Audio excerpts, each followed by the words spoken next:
2019 ഉരുൾപൊട്ടലുണ്ടായ പുത്തുമലയിൽ നിന്ന് ഏതാനും കിലോമീറ്ററുകൾ മാത്രം അകലെയുള്ള പ്രദേശമാണ് ചൂരൽമല.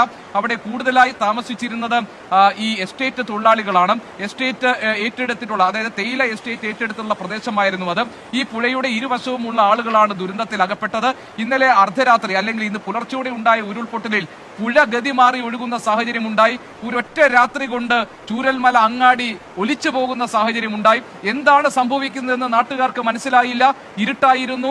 അവർ എണീറ്റ് നോക്കുമ്പോൾ, ഞെട്ടി ഉണരുമ്പോൾ പലരും വെള്ളത്തിനടിയിലും ചെളിയിലെ അടിയിലും പൂണ്ടുകിടക്കുകയായിരുന്നു. അവിടുന്ന് ഒരു സ്ത്രീ വിളിച്ചു കരഞ്ഞത്, എന്റെ ഭർത്താവും മകളും ഈ മണ്ണിനടിയിൽ കിടക്കുന്നുണ്ട്, ആരെങ്കിലും ഒന്ന് ഓടി വന്ന് ഇവരെ ഒന്ന് രക്ഷിക്കണേ എന്നതായിരുന്നു. അത്രത്തോളം ദാരുണമായ ഒരു ദുരന്തമാണ് കേരളം ഇപ്പോൾ വയനാട്ടിൽ ഈ രണ്ട് പ്രദേശങ്ങളിലും കാണുന്നത്. അതുകൊണ്ട് തന്നെ ഇനിയും രക്ഷാദൗത്യം ഏത് ദിശയിലായിരിക്കും സഞ്ചരിക്കുക എന്നതിനെ ആശ്രയിച്ചാണ് ഇപ്പോൾ രക്ഷ കാത്തു നിൽക്കുന്ന, ജീവൻ കയ്യിൽ പിടിച്ചു നിൽക്കുന്ന ആളുകളുടെ മടങ്ങിവരവ് സാധ്യമാക്കുകയുള്ളൂ.